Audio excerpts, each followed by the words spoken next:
कथी बिनु सुना घाने बागिया, कथी बिनु आंगन होए मैया, कथी बिनु सुना देवल घरवा, देवल घरवा राउर भवावन लगे, देव घरवा मैया के भवावन लागे हो।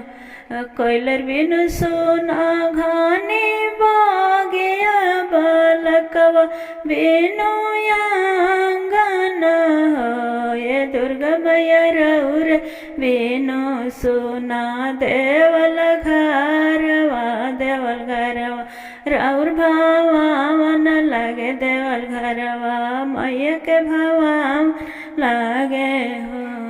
कोयलर बोलेली घाने बागिया, बालकवा ढुरला आंगन हो ए दुर्गा मैया राउर ढुरिला, देवल घरवा, देवल घर मैया के सोहावन लगे, देवल घरवा मैया के सोहावन लगे।